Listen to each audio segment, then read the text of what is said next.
All right, so now we're going to be taking and doing the glaze.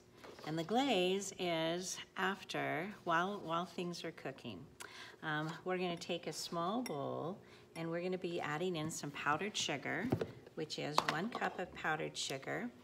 And we're gonna just scoop that in there and we're going to level that off with the straight edge of our metal spatula.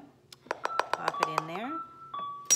Then we will add in, this is the interesting thing, 1 tablespoon of lemon juice. It could be fresh squeezed or not. And I have my 1 tablespoon measuring spoon right here. And go ahead and pour this in. It's going to give it a little bit of a zing. Add that to it and watch how the powdered sugar is going to start melting. After we've got the lemon juice, then we have a 1/2 tablespoon, which is 1½ teaspoons of water. And I'm not going to do it here, I'm going to do it over here. Get that all the way full, and that little bit of water will be enough for us to take and make this glaze. All right, it's going to melt right on down into that little bit of liquid. Just work that until it's all coming together all nice and smooth. Okay, that's your glaze. All right, then we're going to get our coffee cake over here. It sat for about 3 minutes. Make sure that you're allowing it to stand for 3 minutes before you take it out. Now it's hot, so you're going to need to be a little bit careful. And the first thing we need to do is to release it from the pan. I can touch it and it all springs back. It might not be brown or be a caramel color, but it's there.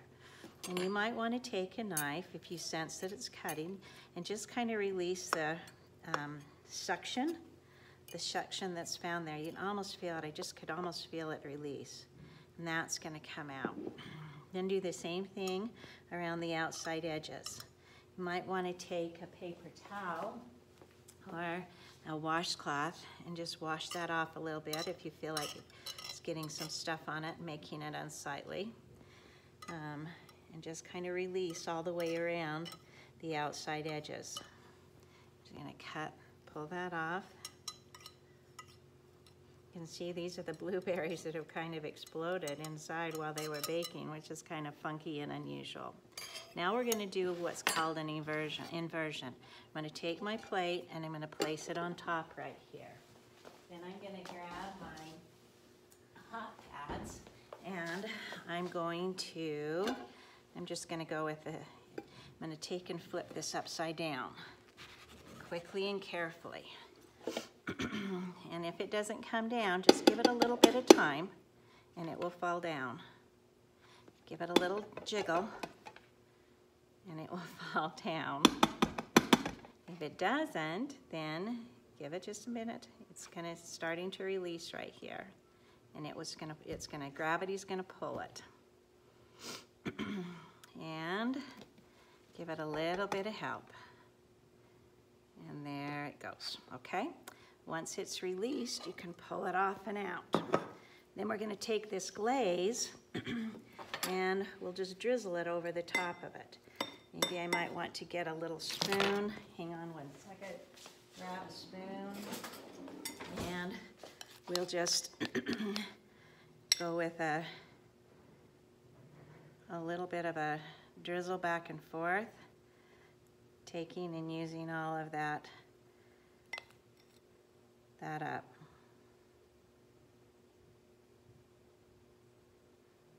That glaze is going to give it a little bit of a zip, a little bit of a zing. You don't want your glaze to be ugly. Once you go around once, if you have enough, you just keep going around. And that's going to be absorbed into, especially because it's hot, it'll be absorbed into your coffee cake and be delicious. Okay? Let's kind of think about how it's going to look. Always look is an important part of this. Okay? All that's it.